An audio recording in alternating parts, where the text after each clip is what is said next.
It's Thursday afternoon. I've just come on. Not Kira Kelly today. In fact, Susan Kyo was in on the lunchtime live hot seat today, and we were answering your questions on air. The ones we didn't get to on air, we're going to take now. But I think we might have a little bit of space this evening, or this morning, this afternoon, even, to take some extra ones. So keep them coming as we're talking. So let's jump into the first question. Okay, so we're a couple in our early 40s and are due to inherit a lump sum of 50k. We will have our mortgage paid off in the next 2 years, so we don't want to lump it all off that. We've no loans outstanding and we're both civil servants paying a small amount into an AVC scheme. What would you advise to do with the lump? Okay, so the first thing to do is to make sure you're paying a small amount into AVC. You are civil servants, which means you also have what's called a defined benefit pension scheme, but you need to be maxing out the pension contributions. Particularly when you have money like this, what people don't realise is, even if you're a PAYE worker, so that your tax gets taken out of your pay slip once a week or once a month whenever you get paid, you can still do a tax return every year in respect of last year. So up until October, November, actually, because most people do it online at this stage, but up until the tax deadline, which is November for people who do it online this year, you can do a tax return for 2018, for last year. And when you do a tax return for 2018, you can actually still put a pension contribution in for last year and reduce your taxes for last year. And what's really interesting about that is if you are a PAYE worker, it's likely your taxes are up to date. So if you write a cheque for, let's say, €10,000 and put it into your pension, you're going to get a tax rebate of €4,000 if all of your other taxes are up to date. You're going to pay $4,000 less in tax, whatever way it works. So the first thing I'd be saying in a situation like that is you're going to have your mortgage cleared in a little while. You're ahead of yourself in terms of loans. You don't have any, and you seem to be in a good position. Box off money that you might need for emergencies, but try and max out the pensions, and that would be my first step. And then maybe put some of it away for a bit of a longer term, 5 years plus, and then we're back to our 60-40 portfolio again.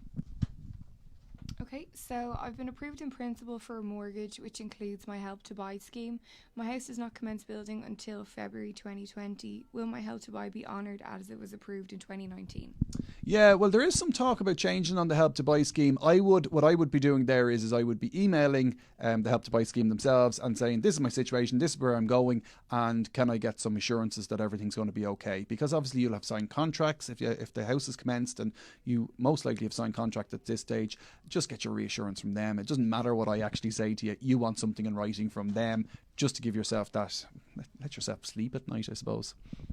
Okay, so similar enough to the first question, I've inherited 200k and I don't want to be a landlady. I have 2 kids and I have a basic public service pension covering 22 years. I do work temporarily in the public service. What should I do with the lump? Okay, it's interesting you jumped to, or you immediately knocked the idea out of buying property. David McWilliams has a figure that says 90% of Irish wealth is tied up in land and property, and that's an incredible amount of money, or an incredible amount percentage-wise of our wealth. I would say that your idea of not becoming a landlord is probably well justified, given that if you don't have a whole pile of other assets, you don't want all of this money tied up in one property. There's a couple of problems with property. First of all, you're reliant on getting good tenants. When the fridge breaks, you have to be the one who fixes it. There's a lot of work involved in maintaining a property and maintaining good relationships with your tenant. But also, you've mentioned you've got 2 kids. I think it was 2 kids, but you've got 2 kids. If you need some of that money at some stage, you won't be able to sell a bedroom to release some of the cash. So you might prefer to do something more liquid. When we come to liquid things, this money does not need to sit in a bank account. You're not going to spend it in the next 5 years. So therefore, you need to invest it in a long-term investment. You're going to turn up the risk a little bit by investing in things like shares and bonds, but that's where you're going to beat inflation. You're going to make sure that your money doesn't lose its purchasing power. So go and get a bit of advice, talk to somebody and ask them. You can go into the bank, you can talk to some of the investment houses, or get an advisor, a broker who will be able to talk you through the options that are available to you. But just to give you a bit of a steer, look for something that's what I would call passive. And what I mean by that is one of the big decisions you're going to make when you decide to invest money is, are you going to pay somebody, a fund manager, to try and beat the stock market for you? Their statistics aren't great. About 40% of them beat the stock market on a year-to-year basis. But the same 40% aren't the same every year. They chop and change. In reality, if you just buy the benchmark, you could be setting yourself up for a better return over the longer term. I'm not saying it's not possible to pick a good fund manager. I'm saying it's not probable you're going to get it right. So therefore, cut the odds, go for a passive investment, and something, when you're talking to whoever the investment advisor is, when you're talking to them, say you're looking for something that's spread throughout the world and is passive. And if you can remember this one, market cap weighted. And what that means is the bigger the companies, the more of your money goes into them.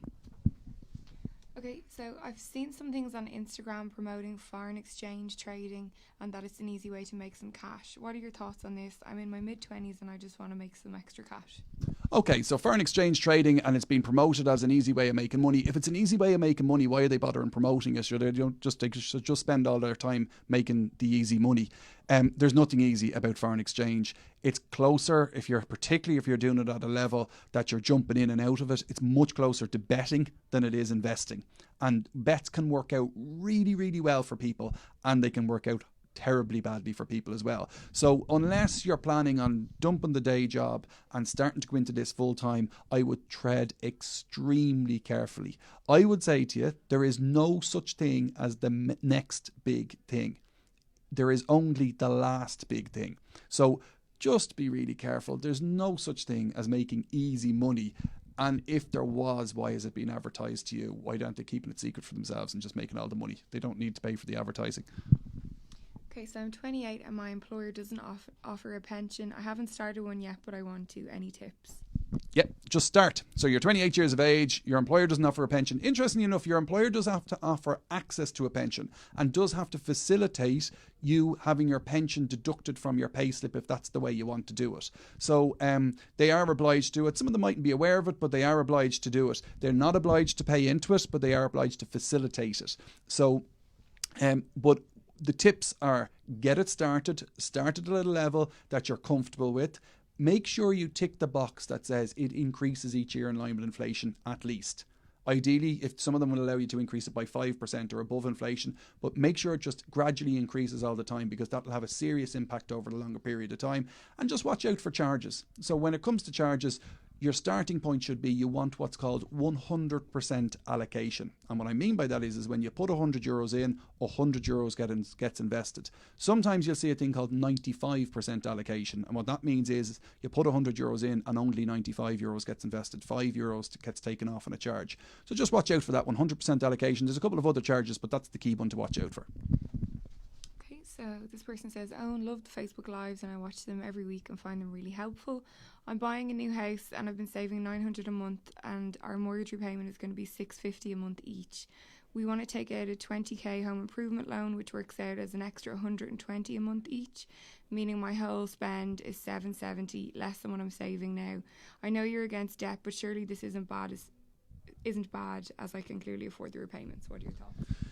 Yeah, so are you going to take out the loan before you get mortgage approved or after you get mortgage approved? He's going to take it out afterwards. Look, I'm not a big fan. You know I'm not a big fan, but me telling you not to do it is probably not going to stop you because you seem to have convinced yourself anyway that the 120 quid a month is not going to do that much damage.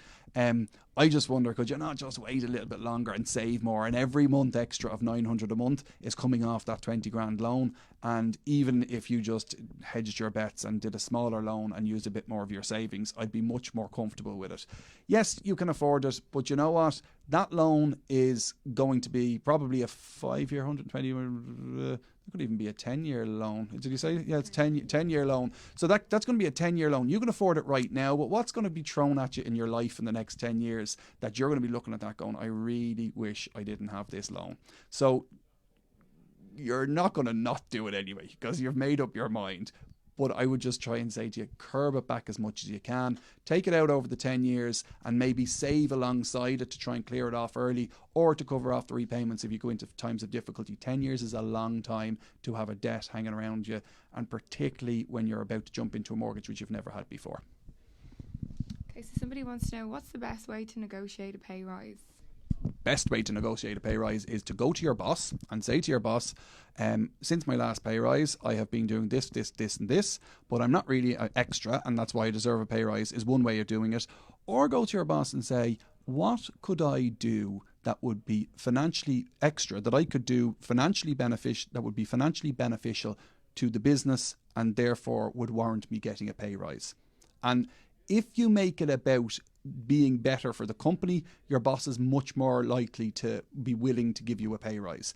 Yet there is a huge amount of, I deserve it because I haven't had a pay rise in ages. You deserve it because you are contributing to the business and it's not being reflected in how much you're being paid. Be very careful. Some people will go in with, I got another job offer, and they get pay rises like that. I think that damages your, not credibility, but it kind of breaks the trust down a little bit. They were willing to walk away. I paid them to stay. Sure, they can be willing to walk away the next time someone comes along with a check. It has to be about what extra added value you can offer to the business that they would want to pay you more. And try and make it about the future and not necessarily about the past. Okay, so what is your opinion on the FIRE? Yeah. So FIRE is financial independence, retire early. So what's my opinion on it? It's, do you know what? It's one of those things where if it's achievable, it's very difficult to achieve, because what you're trying to do is the idea behind FIRE is that people in their 30s or 40s or even sometimes even younger are stopping working forever. And they've created enough wealth for themselves that they don't have to work again. You're even interested in that one, aren't you? So the idea is trying to get out as early as possible. And they invest in things with passive income. But think about what you're trying to do. When I build a financial plan for a client, you're trying to get to, we try and make the financial plan work until that client becomes 100 years of age. The reason why we go for 100 is the average life expectancy for some people would be around 84. For younger people, certainly would be around 84 years of age. If I build a financial plan around average life expectancy, half of my clients will be above average, 85 years of age, and broke. So we aim for 100 years of age. If you're going to retire in your 30s, you've probably been working for 10 or 12 years, and you now have 70 years. You have to have built up that money over the last 10 or 12 years, if even that much. And you're going to have created enough wealth in that time period to cover your expenditure for the next 70 years. That's a big ask. What we are finding is we have a lot of people in clients in private practice in their early 30s, maybe even late 20s, who are accumulating a lot of wealth, particularly with some of the big tech firms. And we are finding that they're going to be able to get out in their late 40s, early 50s, which is a nice time to get out. But it does still mean about creating a lot of wealth around things. Be careful if you are going down this route about some of the assumptions for growth that people have. Like stock markets in the last 50 years have done somewhere between 8 and 10% per annum, depending on what periods of time you look at. You're talking about 8, 10% per annum. When we're building a financial plan, we assume 4%, sometimes 4.5% growth per annum. I'm not sure the next 50 years are going to be the same as the last 50 years. So be very careful before you jack in the job and retire early that you've got your calculation done right. Okay, so this comes in from Iris on social. So I'm 45 years old and I've had my pension on hold for 15 years. What's the recommendation figure of what I need to start contributing now? Okay, 45 years of old, the maximum you're allowed to contribute is 25%. The recommended amount that you should put into your pension is as much as you can possibly afford. It's as simple as that. So if you can put in the full 25%, put in the full 25%. The fact that you haven't paid in for 15 years, look, you know what, you can't do anything for over the last 15 years. You can't go back and change it. You can go back to last year. You can still go back in for 2018 if you've got money to do it. But I would say to you, put in anything, whatever you can afford, however little that is, but try and get it to the maximum that you possibly can. And if you're not getting to the maximum of 25%, start it off at a level, and as I said at the start, turn up the volume on it, increase the volume on it. I was actually talking about this to someone just before I came into Newstalk today. I was talking about that frog in the pot of water. And this poor frog now, to be fair, but the frog, you put it into a pot of water, cold water, and you put it on the pan, and the frog swims around, and you turn up the volume or the heat gradually, and eventually the frog boils and dies. Now, if you boiled the water first and threw the frog in, the frog would try and jump out immediately. The difference there was the frog was becoming acclimatized and was just getting up. Do the same with your savings. Make your savings that frog. Start them off low and turn up the volume regularly on them. Increase how much you're saving, and it's much easier. So think about it. If I asked you to save 200 euros a month next month, you go, 200 euros a month. If I asked you to save 50 euros a month and increased it by 10 euros every month for the next 15 months, in 15 months you'd be saving 200 euros a month, but it doesn't feel as painful. Same way the frog didn't feel it was painful until it was too late. So start the pension at any level you can. Ideally go for the 25% if you can afford it, but put in as much as you can. And if you can't put in enough, just turn up the volume very gradually. Okay, so this is from Sarah. So I have savings of about 10k less than my mortgage on a rental property. Should I put the lump off my mortgage? I've no other debts. God, I sound like an absolute pension salesman. But when you are trying to make a decision to clear off your mortgage or put money off a mortgage, remember it's a long-term investment if you've got a decent length of time left on your mortgage. The rate is probably the cheapest loan you're ever going to get, and you need to make sure you've maximised all other available opportunities before you make that leap. So maximise pension contributions. Make sure there is nowhere else you can take £6 and turn it into 10 if you're on the higher rate of tax. That's what happens when you put money into a pension. You pay a tenner in and you pay €4 less in tax. So it costs you 6 to turn it into 10. So that is much better than any interest rate you're paying on the mortgage that you've got, regardless of what the interest rate is. So what I would say to you is explore all the other opportunities, make sure you've got everything else covered off, and if at that point you feel like paying it off the mortgage, go for it and make sure you have everything else covered off. But I would say there are better opportunities to spend your money on or invest your money in than paying it off the mortgage in a lot of circumstances. Okay, so just around the FIRE movement, somebody asked, what's your opinion on the 4% rule? So the 4% rule is about drawing down your money. It works in the US. The US is the UK figure is actually slightly, I think it's 4.2%. So the idea behind this is that if you have 100,000 euros in a pot, that you can draw out 4% per year out of it, and you shouldn't run out of money within a 30-year period. It might even be longer than that. Some people would argue it's forever. The problem with that rule is, and there's one guy in particular, Abraham Akinsawa, he's very active on Twitter, and he's written a book on this, the safe withdrawal rate, I think it is, or the 4% rule. I can't remember exactly what the name of the book is. It's a brilliant book, but it just shows you the amount of thought and academic research that has gone into whether this works or not, and the different ways you can dice this and whether it's right. In general, what I would say is that 4% to me seems a little bit high.